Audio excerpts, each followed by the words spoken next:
Sejam muito bem-vindos mais uma vez ao canal de Autos. Pessoal, hoje eu vou mostrar para vocês o SUV compacto mais caro do Brasil, mas que promete compensar esse preço bem alto. Esse aqui é o Honda HR-V na versão Touring 1.5 Turbo, o primeiro Honda que passa aqui no canal, então já fica o nosso agradecimento ao pessoal da marca por terem emprestado esse modelo. E nessa avaliação completa a gente vai conferir todos os detalhes, como por exemplo, design, consumo, desempenho, espaço interno, preço, equipamentos, enfim, vamos falar de tudo para entender se vale a pena ou não você levar para casa o Honda HR-V nessa versão Touring. E antes de qualquer coisa, eu já quero pedir para vocês, deixa o seu like aqui embaixo, porque essa é uma forma de retribuição que vocês podem dar aqui para o nosso canal. Quando você deixa o seu like, o YouTube entende que você curtiu esse vídeo e te passa a recomendar mais conteúdos do nosso canal e mais do nosso trabalho para outras pessoas. Ao longo da avaliação, se por acaso você não gostar dela, é só você retirar o seu like.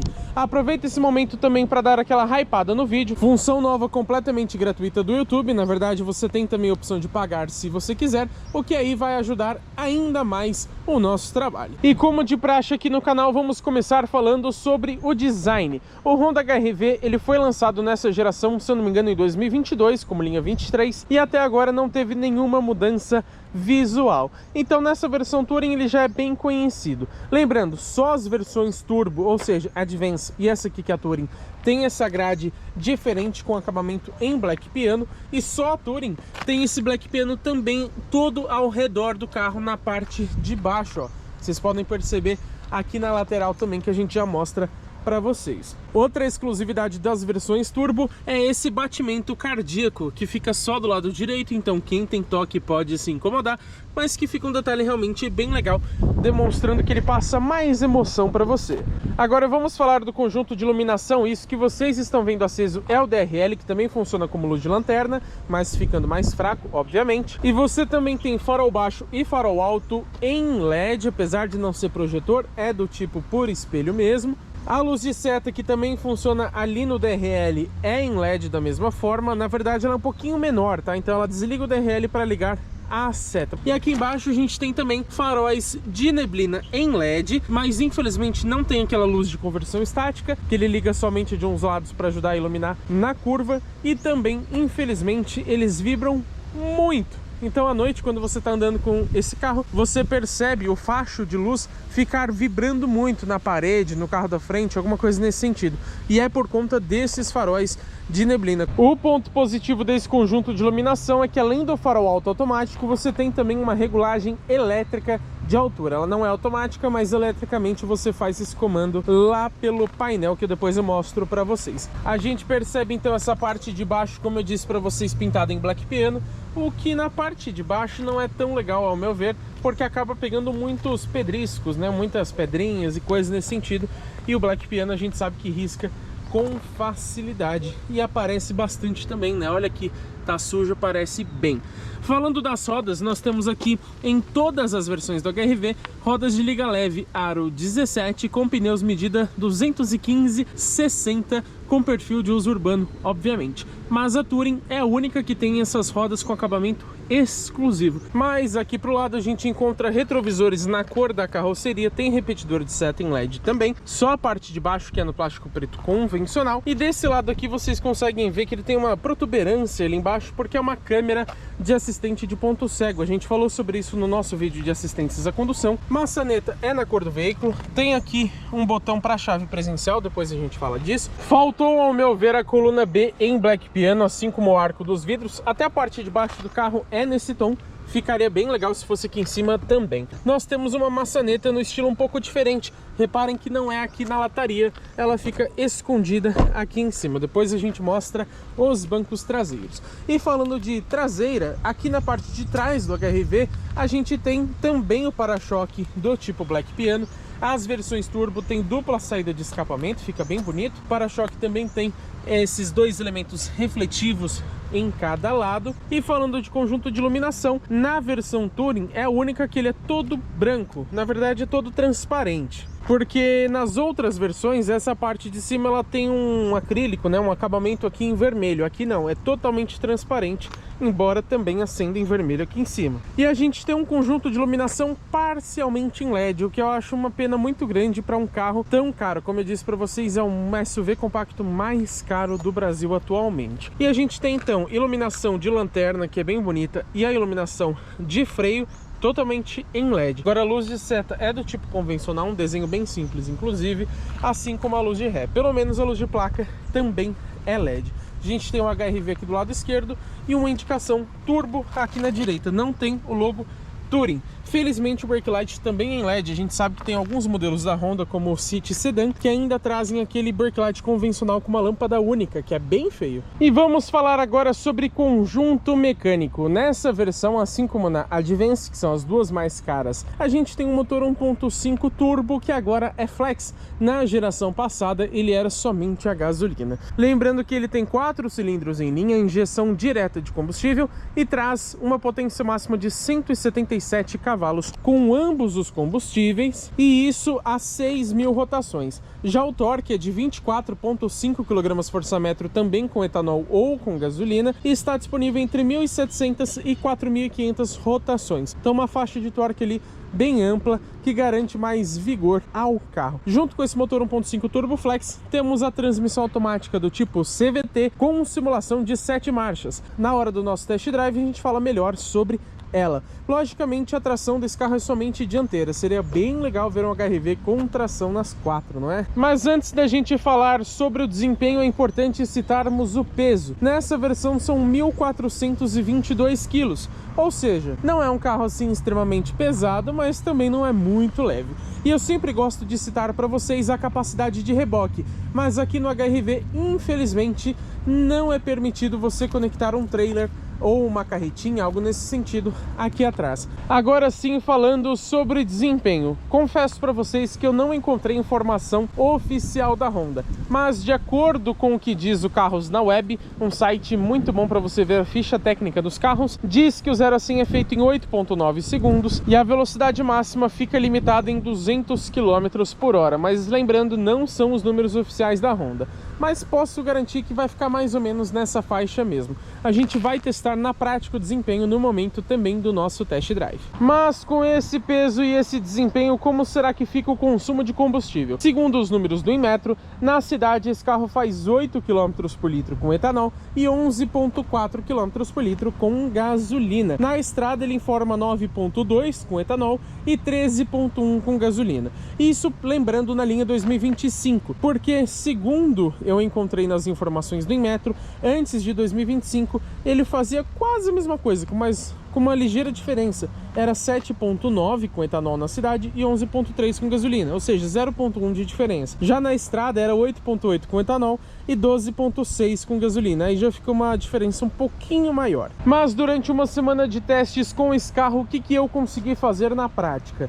Posso dizer que na cidade, geralmente o consumo ficou entre 10 e 12 km por litro, ou seja, para um carro 1.5 turbo, realmente um consumo muito bom. E a gente fez, lembrando, um teste de consumo urbano, seguindo aquele padrão de sempre, no mesmo trajeto, com o ar-condicionado ligado 100% na gasolina, ele fez 11,4 km por litro, o que para o desempenho do nosso teste é também muito bom. Já na estrada, geralmente ficou entre 17 e até 19 km por litro. E isso, lógico, com gasolina e dirigindo de forma bem tranquila, né? No nosso vídeo de viagem, onde a gente testou o desempenho, mas também mostramos o consumo, ele fez andando de forma tranquila 17,9 km por litro na gasolina, ou seja, um carro realmente muito econômico. Fiquei surpreso, já que 1.5 turbo a gente espera que beba bastante, mas não é o caso, felizmente, aqui do HRV. E falando desse assunto, vale citar que o tanque de combustível tem capacidade para 51 litros, o que eu acho pouco, para ser sincero, em um carro desse porte. Não que seja um tanque extremamente pequeno, por exemplo, como um Nissan Kicks, mas sendo um carro 1.5 turbo, poderia ter um tanque realmente maior. Aproveitando essa parte um pouco mais técnica do vídeo, vale a gente citar que na dianteira ele usa suspensão independente do tipo McPherson, mas na traseira ainda é eixo de torção. Isso é bem comum no segmento, tá? São suspensões bem tradicionais. mas como ele é o SUV compacto mais caro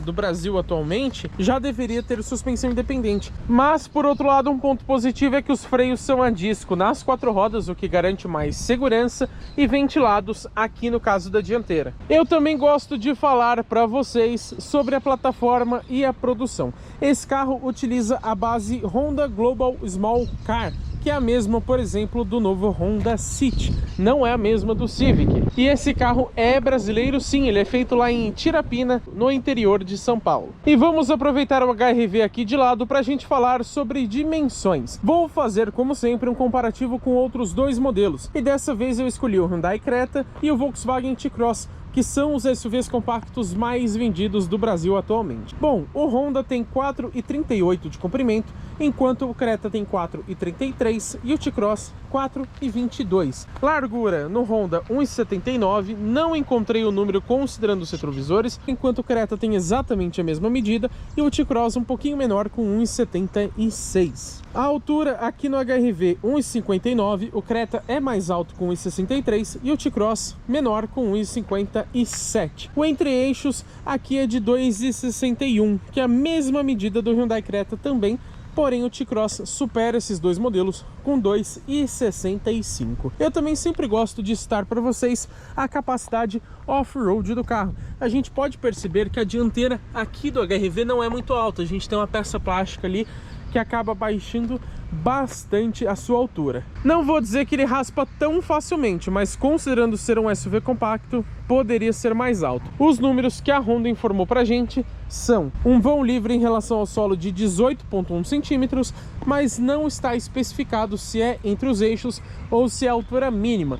Considerando a dianteira bem baixa, eu imagino que a dianteira em si tenha menos do que 18 centímetros de vão livre. Ou seja, é provável que esse número seja entre os eixos, mas não está confirmado. Prova da dianteira não muito alta é o ângulo de entrada de somente 16 graus. O ângulo central não foi informado, também vamos procurar essa informação com o pessoal da Honda. E o ângulo de saída aqui atrás, 20,3 graus. Esse já é um pouco melhor. Também não encontrei a capacidade de imersão na água. Da mesma forma, vou tentar conseguir essa informação com o pessoal da Honda. E caso eu consiga, trago aí na tela para vocês. Esse aqui é o interior do Honda HRV Touring. Vamos conferir o acabamento? Ó, também é um plástico... Aqui é um pouquinho borrachado, tá? Mas pouca coisa. No restante aqui é plástico duro, ó. Aqui também é levemente revestido, é um revestimento um pouco diferente por cima, se você reparar ele dá uma marcadinha. Aqui do lado esquerdo nós temos saídas de ar, depois a gente vai falar melhor delas na hora do ar-condicionado.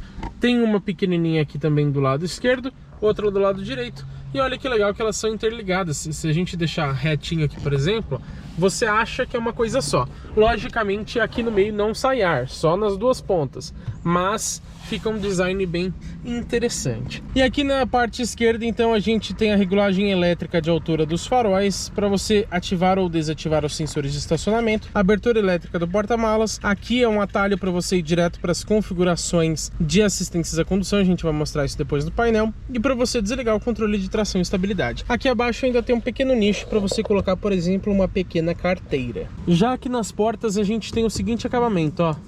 Macio ao toque aqui em cima. Essa parte é como no painel, porém ligeiramente mais acolchoada.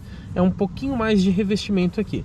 Tem esse acabamento prateado aqui embaixo, um plástico preto normal, aqui é plástico duro, assim como o restante da porta, com exceção dessa parte aqui que é em couro preto. Você tem comando elétrico para todos os vidros, abertura e fechamento das portas.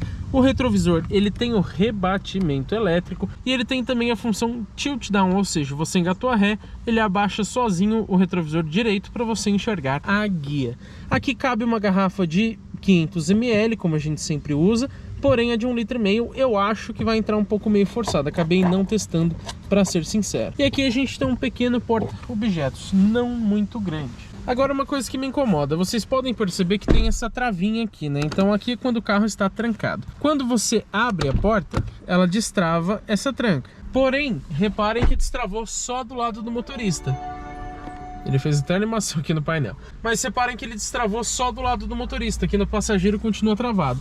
Isso significa que sair, eu fui ali pegar alguma coisa na porta traseira, eu vou ter que primeiro abrir aqui para ele destrancar todas as portas, para depois abrir a porta de trás. Bem que poderia ser em conjunto, eu acabei não achando essa configuração. A parte boa é que pelo painel de instrumentos você consegue configurar para ele destravar todo o carro automaticamente quando você coloca o câmbio na posição P.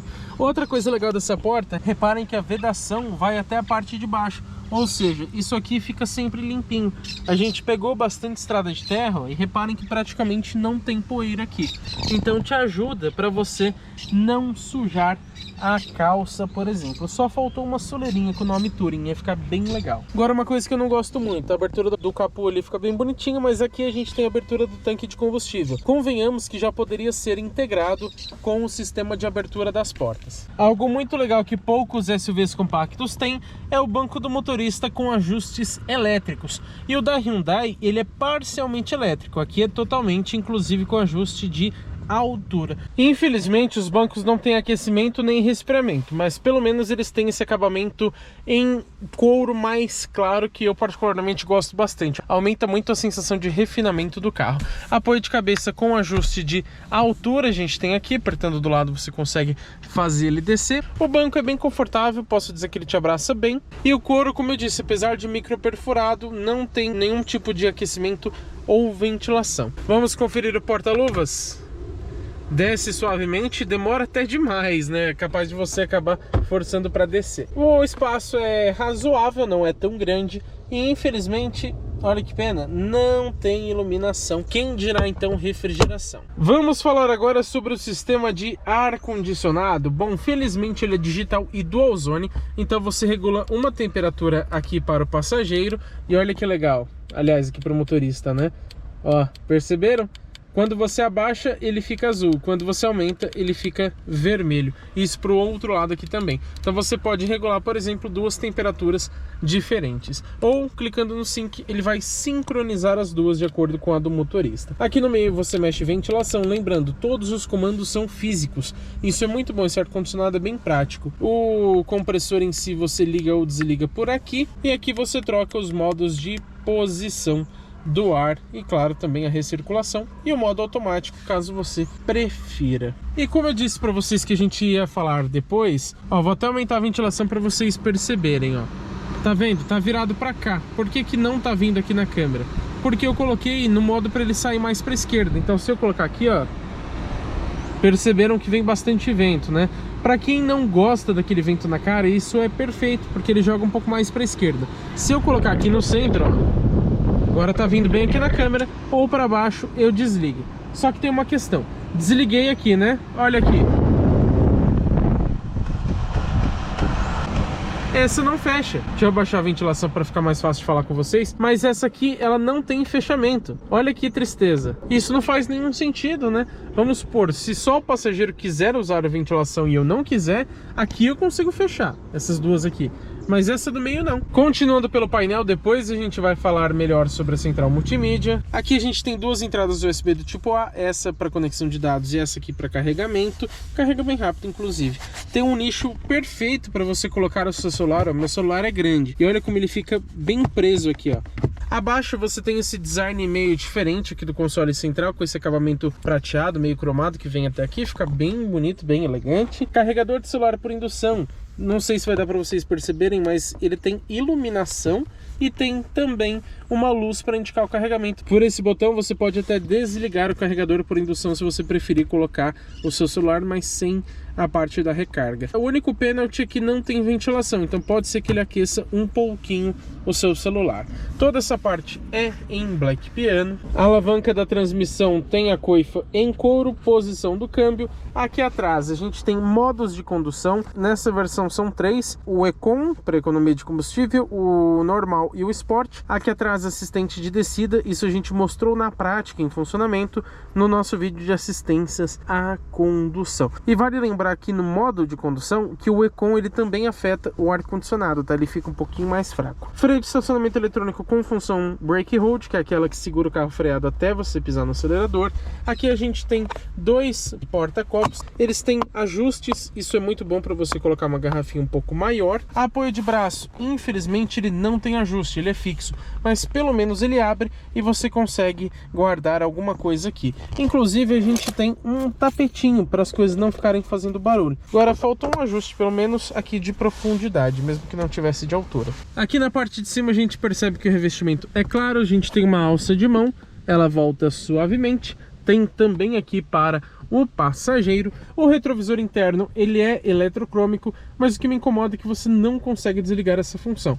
Poderia ter um botãozinho, alguma coisa assim, ou pelo menos pela multimídia, para ele deixar de ser fotocrômico, mas infelizmente ele sempre vai escurecer de forma automática. Quebra-sol, a gente tem espelhinho, iluminação e tampão. Essa é a única iluminação do carro aqui dentro que não é em LED. Há quem prefira, né? Dizem que para espelhos é mais eficiente. Aqui para o passageiro a mesma coisa. Só faltou aqui um porta-documentos. Aqui em cima a gente tem iluminação em LED, olha que legal. Iluminação de LED individual, ou você pode ligar as duas por esse botãozinho aqui no centro. Reparem que a gente tem 2 buraquinhos aqui, não sei se vocês vão conseguir ver pela câmera, mas isso aqui projeta uma iluminação. Acho que agora ela não vai acender, só à noite projeta uma iluminação aqui no console. É bem discreto, mas ajuda. Se você tampar aqui à noite, por exemplo, você percebe a diferença. E detalhe, também em LED essa iluminação. Outro ponto positivo é que a gente tem ajuste de altura dos cintos, tanto para o passageiro quanto para o motorista. Vamos falar agora sobre volante multifuncional. Eu confesso que para o meu gosto não acho tão legal esse desenho aqui central e poderia ter também uma base achatada, infelizmente não tem. Mas o volante é em couro, você tem acabamento em black piano, as costuras são contrastantes, elas são um pouco mais claras. Desse lado você tem comandos multifuncionais de mídia e também do painel de instrumentos, que a gente fala daqui a pouquinho. Desse lado, o piloto automático adaptativo, centralizador de faixa e essas outras assistências à condução. Mostramos tudo isso no nosso teste para descobrir se o Honda HR-V dirige ou não sozinho. O link está aí na descrição para vocês. Temos pedal shifts. Lembrando, a gente não tem o modo M de manual aqui nas marchas, então as trocas são sempre por aqui. Sensor de chuva desse lado, você ajusta a sensibilidade por aqui, mas eu acho que ele passa sem necessidade. Ele é muito sensível mesmo na sensibilidade mais baixa. Desse outro lado você tem o comando dos faróis, e algo que eu gosto muito aqui é que você, com o carro parado, você pode jogar aqui para cima no off, que ele vai desligar o DRL, mesmo se você estiver com a chave ou com o motor ligado. Inclusive já vai aqui o detalhe, ó, que o botão de partida ele fica pulsando enquanto você não liga o carro, bem bonito, né? Deu toque no off, ele vai então desligar o DRL. Se você colocar o câmbio no D e soltar o freio de mão, aí por segurança ele vai acionar o DRL automaticamente. Mas isso é muito legal, e dando mais um toque ele liga os faróis, o DRL, seja lá o que esteja ligado, novamente. Comando aqui do farol de neblina em LED, e você tem também aquela função de chegada e saída dos faróis, que você destrava o carro e ele acende as luzes ao sair também, mas não é por aqui que você programa, é pelo próprio painel. Vamos falar sobre o painel de instrumentos. A gente dá um toque aqui no botão de partida, não acontece praticamente nada. Tudo bem que ele liga já a central multimídia, mas você tem que dar um outro toque para ligar toda a parte dos acessórios. Aí ele faz essa varredura no painel e uma animaçãozinha ligando de forma suave ali a tela. Lembrando, são 7 polegadas e ele é parcialmente digital, porque esse velocímetro aqui é do tipo analógico, a tela acaba aqui. Nessa faixa de preço já deveria ser 100% digital, mas isso não significa que a tela não seja boa. Ali ele está mostrando o cinto, que tem alguém aqui no banco do motorista sem o cinto afivelado, mas a gente dá um ok aqui na casinha para dispensar. E vamos lá às funções. Primeiro de tudo a gente tem o tacômetro, que é o contagiros, que aí ele fica maximizado.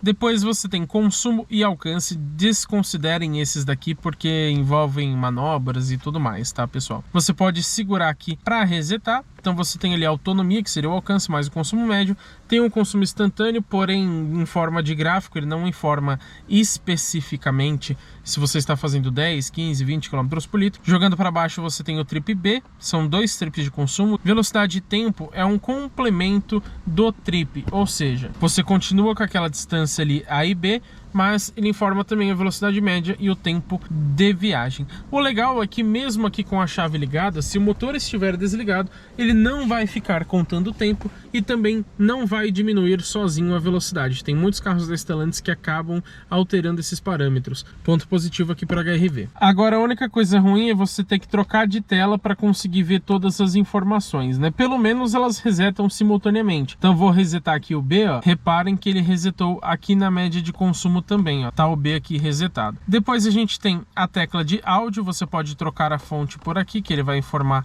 a música para você, o rádio que tá tocando, alguma coisa assim. Comandos do celular, o meu não está conectado neste momento. Navegação, isso é bem legal, o que eles chamam de curva a curva, que ele vai aparecendo as coordenadas do GPS ali no painel de instrumentos. Mesmo se você estiver utilizando o Android Auto com Waze, por exemplo. Você pode também desativar essa função automática. Se você deixar ativado, ele vai interromper a informação que você tem ali para informar que, por exemplo, a 500 metros você tem que virar à esquerda. Aquela informação dos cintos de segurança, manutenção. Você pode resetar aqui, por exemplo, o tempo para a próxima troca de óleo. Depois a gente tem assistências de segurança. Aqui a gente troca os recursos. Esse aqui é o sistema de permanência em faixa, você pode desativar por aqui. Não é a centralização, é a permanência. A gente explicou tudo isso no vídeo de assistências. E essa aqui é a frenagem automática de emergência, você pode desativar por aqui se você quiser. Voltando, a gente tem configurações, que é a parte, digamos que mais completa, né? Então vamos lá. Temos calibração do TPMS, que é o sensor de pressão dos pneus,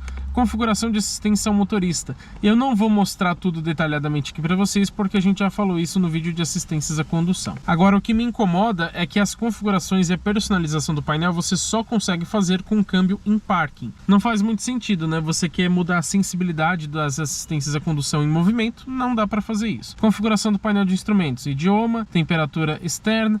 Esse aqui você pode programar para zerar manualmente o tempo de viagem A ou B, ou por exemplo, quando você desligar a ignição, ou também quando você abastecer completamente o carro. Eu deixo manualmente. Temos também volume do alarme, indicador do consumo de combustível, que na verdade é um econômetro que fica ali em cima, provavelmente vocês vão ver na hora do test drive, que ele fica uma barrinha verde em cima do velocímetro digital, para indicar o quanto você está sendo econômico ou mais gastão. Você pode desativar isso por aqui também. O curva a curva que eu falei para vocês do sistema GPS, lembrete do banco traseiro. Então sempre que você desliga o carro, ele fala para você conferir se não tem nenhum objeto no banco traseiro. Rotações por minuto você pode desligar também se você quiser.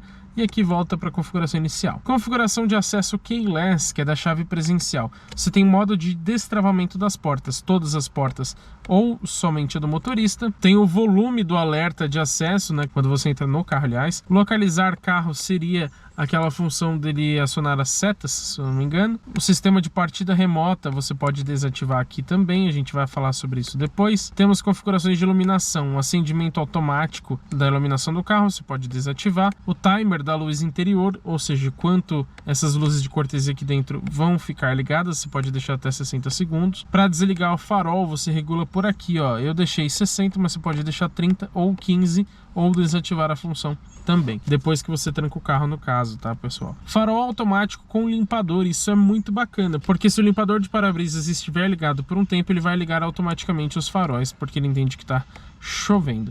Configuração de portas, travamento automático das portas, você pode colocar com a velocidade do veículo, quando você tira o câmbio da posição P, ou desligar o travamento automático. Destravamento automático você pode deixar desligado, destravar somente a porta do motorista quando você põe no P, ou todas as portas quando você coloca no P. Destravamento via chave remoto, todas as portas, porta do motorista. E voltando aqui, trava automática ao sair do veículo, isso é legal. Não tem essa função para chegada, depois a gente vai falar melhor dela, mas saindo de perto do carro com a chave, ele tranca sozinho. Alerta de travamento sem chave, ou seja, pelo botão presencial. Controle remoto sem chave dos vidros elétricos, a gente vai falar disso daqui a pouquinho também na hora da chave. Rebatimento automático aqui dos retrovisores, enfim, você tem muitas funções. Acabou aqui tendo porta-malas, você pode também arrumar a abertura keyless, que é com a chave presencial, aliás, né? Ou seja, ele abrir a qualquer momento, ou abrir só quando o carro estiver destravado. A abertura da tampa traseira, você pode desativar a forma automática, a forma elétrica, na verdade. depois a gente vai mostrar o porta-malas também. E o acesso hands-free é aquele movimento de chute, depois a gente mostra para vocês. Tem aqui reajustar manutenção e restaurar ao padrão de fábrica. Por último, a gente tem a personalização, então você consegue selecionar quais abas você quer ali no painel de instrumentos, você pode desativar algumas. E também, claro, o advertência, né, que ele vai informar os problemas do carro aqui para você. Nesse caso, ele só está pedindo para pisar no freio caso eu queira ligar o motor, mas se eu abrir a porta, ele também vai aparecer ali. Quando você desliga o painel, ele geralmente faz essa animaçãozinha Honda, ou às vezes quando eu destranco o carro para eu entrar, ele também faz aquele batimento cardíaco e o símbolo da Honda. Voltei aqui pro lado de fora do Honda HR-V Touring para a gente falar sobre a chave. Ela é bem pequenininha, inclusive. Tem esse acabamento Black Piano, ela é bem bonito, o logo da Honda fica ali dentro, né? Olha que bacana. Aqui a gente tem fechamento e abertura das portas, abertura elétrica do porta-malas e a partida remota do motor. Só faltou aquele botão de sinalização para ele acionar as luzes e buzina. Um ponto positivo é que ele tem nas duas maçanetas dianteiras o botão presencial. Então, ó, para eu trancar o carro com a chave perto, claro, só clico aqui, ele já rebateu os retrovisores. E para eu abrir, só colocar a mão aqui na maçaneta também. Qual que é o problema? Vocês viram que o vidro ficou aberto. Ele só vai fechar os vidros se você trancar o carro aqui pela chave. Trancou uma vez, agora você clica e segura. E se você soltar no meio, ele vai parar. Então eu vou ter que voltar aqui, ó. Aí certificou que fechou todos os vidros, você pode soltar. Custava pelo menos subir os vidros quando segurar aqui, ó, mas segurar não muda nada. Agora o legal é, a chave está no meu bolso, vou me distanciar do carro. Reparem que ele já trancou automaticamente. Ele também não vai subir os vidros nessa função, mas pelo menos ele garante um pouquinho mais de segurança. Isso você consegue desativar lá no painel, como a gente acabou de mostrar para vocês. Agora ele não destranca chegando perto, isso eu acho bacana. Agora vamos ver se a gente consegue mostrar a partida remota do motor, ó.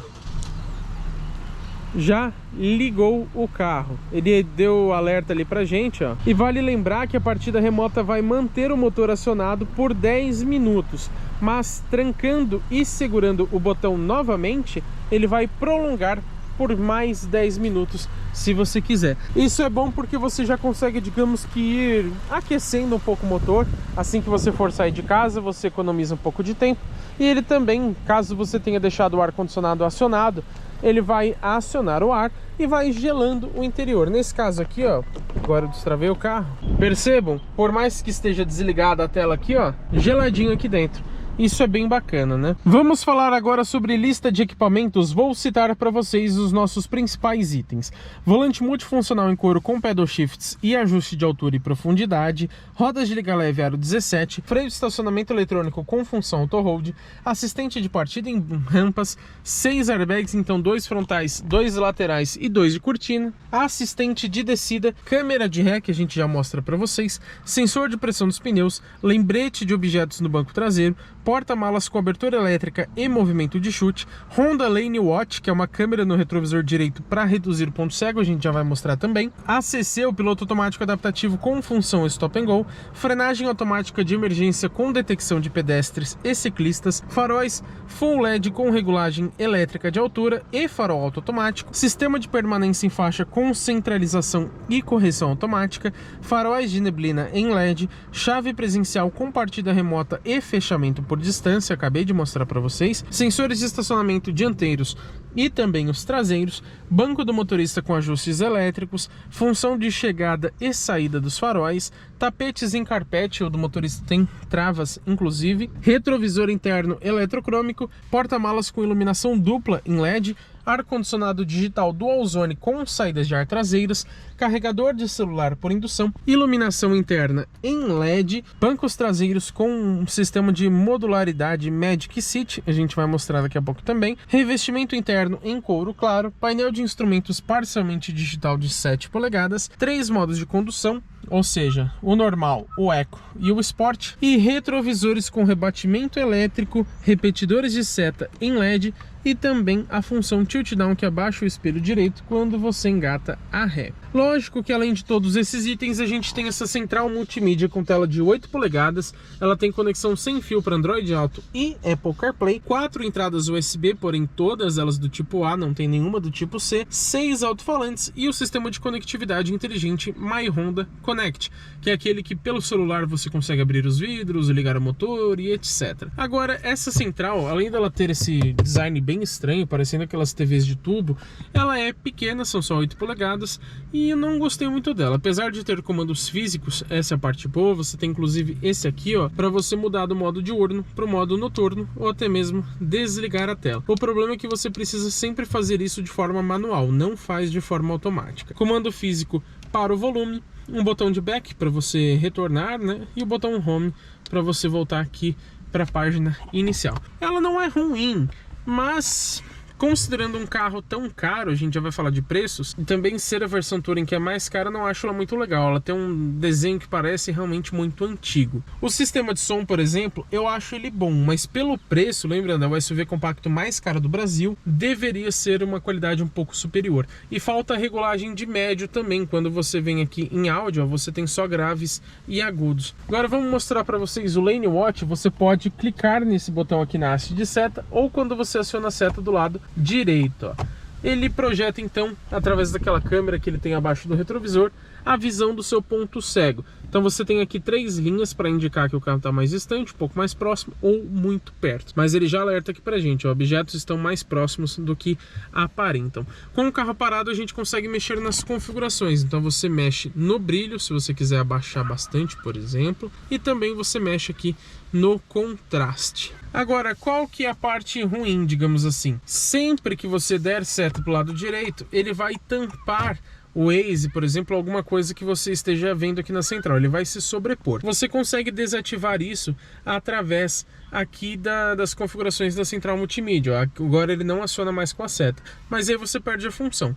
Você pode deixar também um atraso depois que você desligar a seta ou desativar aquelas linhas de referência que eu mostrei para vocês. Você tem uma outra opção também, sempre que você der o seta, se você clicar naquele botão, ele automaticamente sai ou volta então da função. Mas se fosse, por exemplo, aqui no painel como o Hyundai Creta, eu acho que ficaria um pouco melhor. E convenhamos, né? Essa câmera tem uma qualidade péssima. Eu vou até mostrar a câmera de ré para vocês também, que da mesma forma é bem ruim. Aqui você tem 3 visualizações, essa um pouco mais aberta, a comum, e essa aproximada. Tem as linhas de guias dinâmicas também, conforme você mexe o volante, mas a qualidade é realmente bem ruim e convenhamos que faltou já câmeras 360 graus. Lembrando que também não tem sensores de ponto cego, você tem somente aquele assistente para reduzir, mas sabe aquela luzinha que geralmente fica aqui?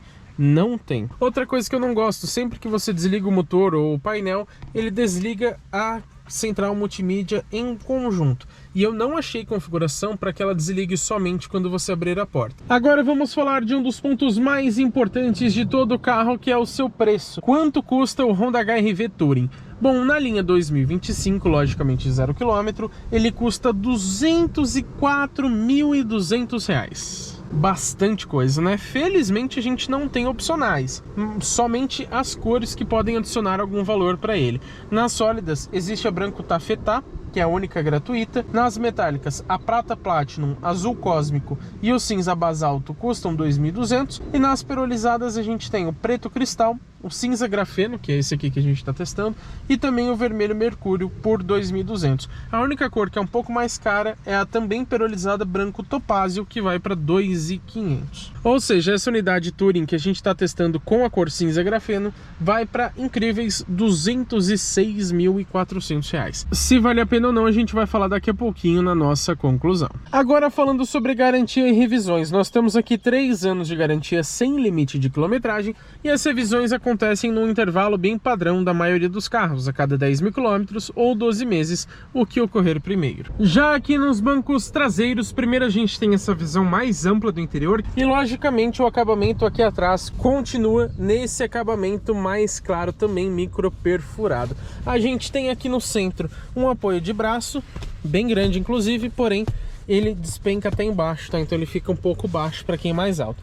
Pelo menos tem 2 porta porta-copos. O cinto do meio fica aqui em cima, logicamente também é de 3 pontos, porque hoje é obrigatório. Agora, o que eu não gosto reparem o desnível que a gente tem aqui. O banco central, ele é muito mais alto que os outros, conseguem perceber? Temos porta-celulares, olha que bacana, ó. Cabe um celular, por exemplo, aqui. O meu é um pouco grande, mas mesmo assim ele entra.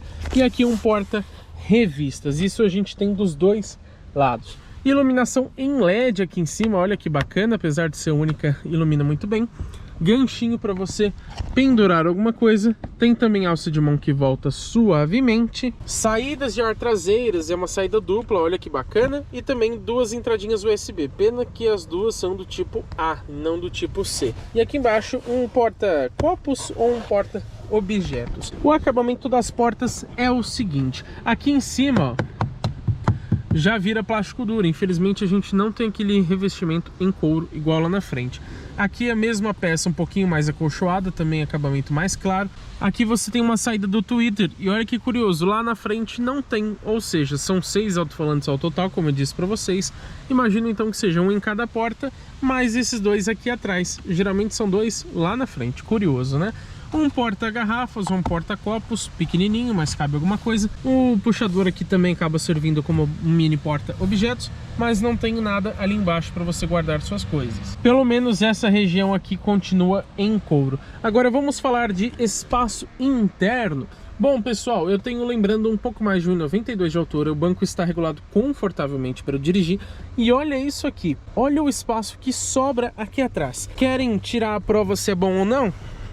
Lembrando, tenho mais de 1,92 m de altura, né? Olha isso, eu sinto que ainda sobra um pouquinho de espaço, ó. Fica bem rente, é claro, mas ainda passa a minha mão aqui. São raríssimos os carros onde uma pessoa de 1,92 m consegue sentar atrás de outra. Então realmente o espaço interno é um grande ponto positivo aqui do Honda HR-V. Já o espaço para a cabeça é o seguinte: se eu sentar de forma mais ereta, estou empurrando o teto. Se eu sentar de forma um pouco mais relaxada, chega a encostar meu cabelo, mas não fica assim tão incômodo. Poderia ser um teto um pouquinho maior, igual do Jeep Renegade, por exemplo, que a gente já testou aqui no canal. Mas temos outra coisa muito legal aqui no HR-V, que é bem prática, inclusive.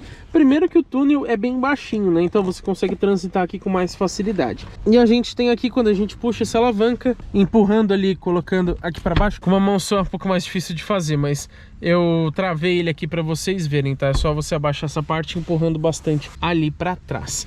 Olha que bacana, a gente tem um espaço super amplo aqui atrás. Se você quiser levar, por exemplo, um vaso de planta, alguma coisa nesse sentido, você consegue colocar aqui em pé sem que os bancos atrapalhem. Lembrando que isso só é possível porque o tanque de combustível, na verdade, fica aqui embaixo do banco do motorista e não aqui atrás, como em muitos outros carros. Lembrando que você também consegue levantar essa parte aqui, já que ele é bipartido. Então levanta ou esses dois bancos da esquerda ou aquele da direita. Para abaixar também bem fácil, a gente faz isso aqui e desce, pronto, já travou. E o legal é que mesmo com eles baixos, aqui no meio sobra um espação, então você consegue até esconder alguma coisa se você quiser. Vamos falar agora sobre o porta-malas. A gente tem algumas formas de abertura: através da chave, através do botão aqui na tampa ou no botão lá interno, como eu mostrei para vocês. Mas digamos que o mais legal, claro, com a chave próxima, você faz isso aqui, ó. Passou o pé aqui embaixo, abre automaticamente a tampa do porta-malas. Se eu não me engano, é o único SUV compacto que tem a abertura elétrica do porta-malas. Vamos começar falando de capacidade para vocês. Nós temos aqui 354 litros, porém não encontrei a informação se é em VDA, ou seja, com aqueles bloquinhos, ou se é litros líquidos, que considera até mesmo as frestinhas dos parafusos. Para um efeito de comparação, o Hyundai Creta tem 422 litros em VDA e o Volkswagen T-Cross é consideravelmente maior. Ele tem de 373 até 420.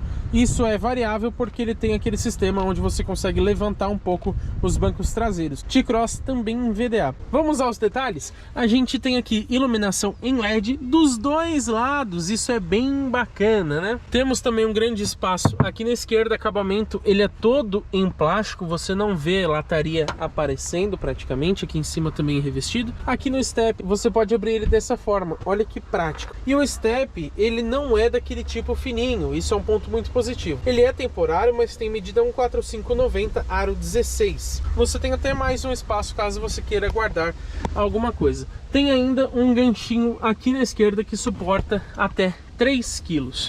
Seria legal se tivesse o piso variável, mas para isso eles iam ter que mexer no step. E o fechamento também é elétrico, obviamente, mas você tem algumas configurações interessantes. Aqui é o botão onde você fecha ele normalmente, mas você pode, por exemplo, abaixar um pouco mais a tampa do porta-malas e segurar esse botão para ele salvar essa posição. Então ele sempre vai abrir até a posição que você definiu. E essa aqui, olha que legal. A gente clica, ele ainda fica um bom tempo. Por quê? É como se você estivesse, por exemplo, retirando uma caixa do porta-malas, alguma coisa assim, e depois desse tempo, então, que ele faz o fechamento automático. E chegou a hora da gente, então, fazer o nosso test drive aqui com o Honda HR-V Touring, essa versão que usa o motor 1.5 Turbo Flex. E a primeira coisa que eu quero citar para vocês é sobre essa direção elétrica progressiva. Ela na estrada, claro, fica um pouco mais rígida, mas mesmo aqui na cidade eu acho ela um pouquinho mais firminha. Eu acho que ela até tem um peso certo, mas para quem gosta daquela direção bem mais molenguinha, não é o caso aqui do Honda HR-V Touring. Como vocês bem sabem, aqui é o momento onde a gente testa a dinâmica do carro. Então vamos descer aqui um pouco mais forte para a gente conferir então como que fica a dinâmica desse modelo. O Kicks ali atrapalhou um pouquinho a gente, mas vamos ver se dá tempo. Vamos lá, ó, descendo um pouco aqui mais forte. Olha que dinâmica boa, hein? Ó, bem na mão, hein?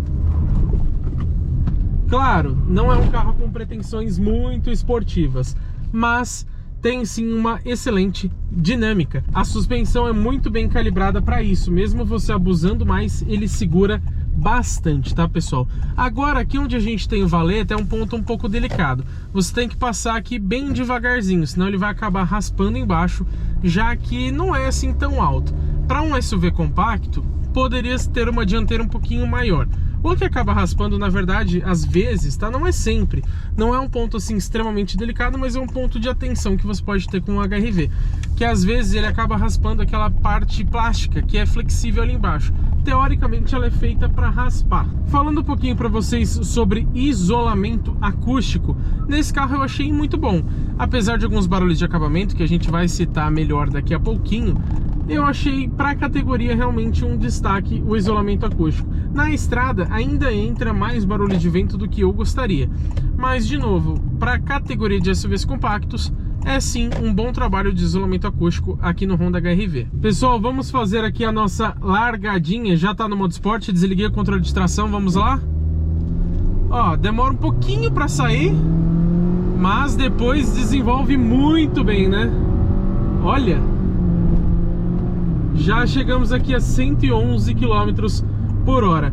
Lembrando, ele não distracionou muito, isso eu achei legal, mas o CVT a gente sabe que geralmente tem essa saidinha um pouquinho mais xoxa mesmo, depois que ele desenvolve muito bem. Lembrando, estamos aqui com o ar-condicionado ligado, o que rouba um pouquinho de potência da motorização, e na gasolina, mas os números são o mesmo, tanto com gasolina quanto com etanol, falando de potência e de torque. O que eu posso dizer para vocês é que, de modo geral, o Honda HR-V, pelo menos nessa versão Touring, é muito gostoso de dirigir. Eu gostei bastante de conviver com esse carro, inclusive superou as minhas expectativas. Eu nunca fui muito fã de carro japonês, então eu tinha um certo preconceito, digamos assim, com o HR-V.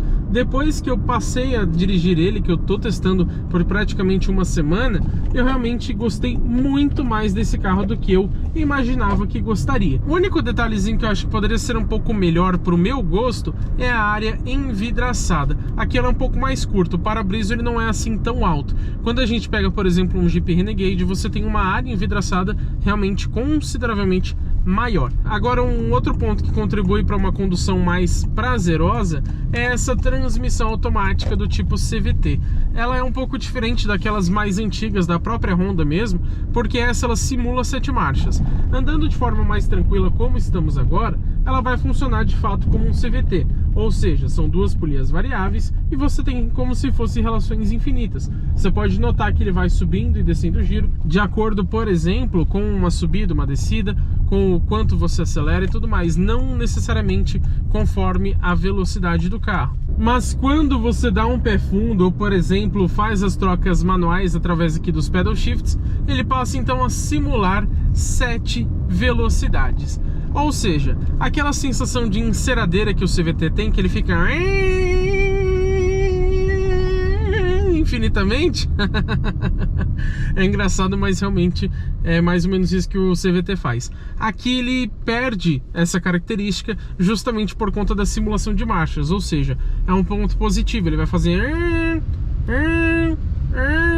e assim por diante. Isso, ao meu ver, deixa o carro mais prazeroso de dirigir também, porque aqui, ó, você tem a rotação sempre ideal, ainda mais aqui no modo Econ de economia de combustível.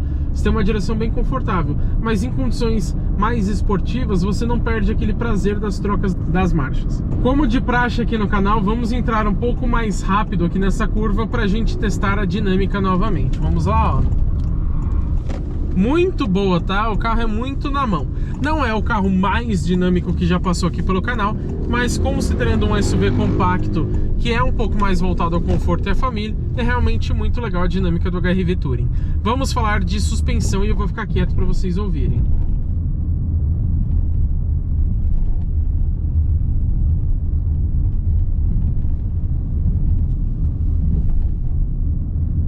Tem um barulho de acabamento muito irritante lá atrás.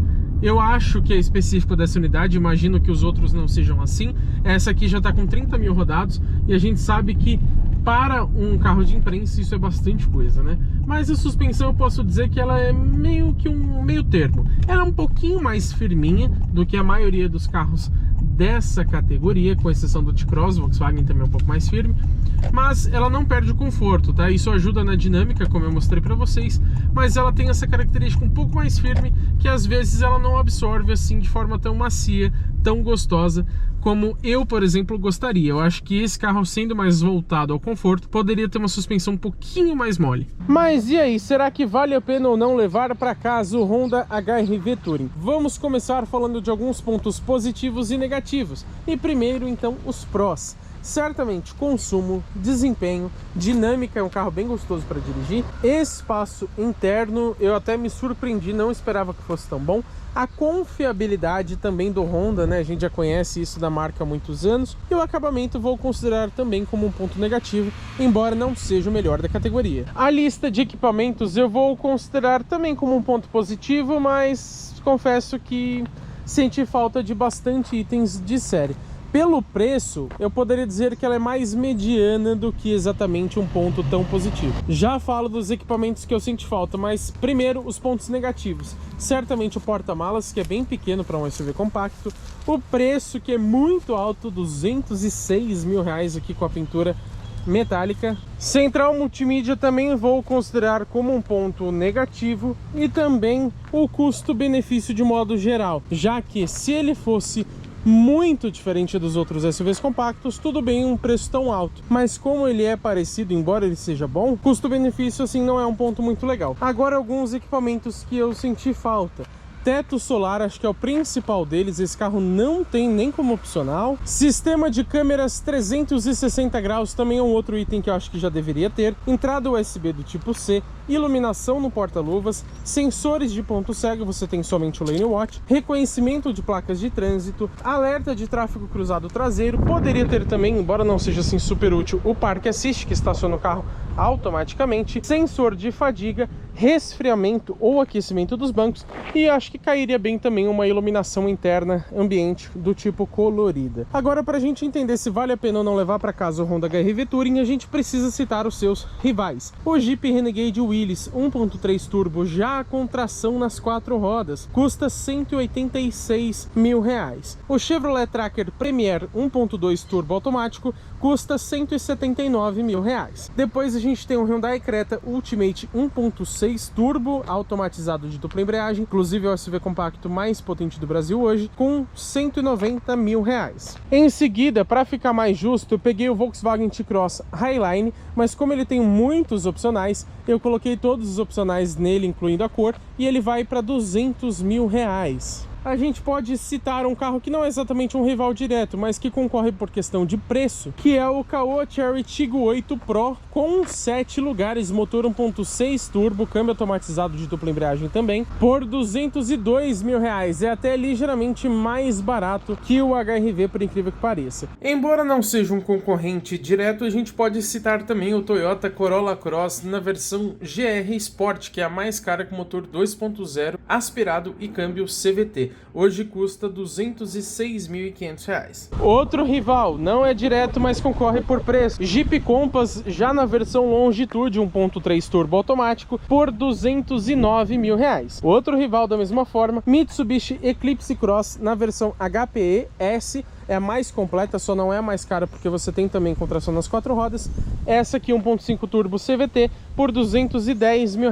E por último, mais para um efeito de comparação, eu vou citar para vocês o Honda ZR-V, que é um SUV médio já baseado no Civic, mas que não tem motor turbo. Lá é 2.0 CVT, custa R$214.500. Ou seja, a gente percebe que o HR-V Touring não está bem posicionado em questão de preço. O que mais se aproxima dele é o T-Cross com todos os opcionais, mas ainda assim é ligeiramente mais barato. De fato, o preço nesse carro é o seu maior ponto negativo, ao meu ver. Lembrando que a gente nem citou outros SUVs compactos que são bem mais baratos, como por exemplo o Nissan Kicks e até mesmo o Fiat Fastback. Mas qual que é a conclusão de tudo isso? Posso dizer que como produto vale muito a pena você levar para casa o Honda HR-V Touring, mas pensando em custo-benefício, ele deixa bastante a desejar.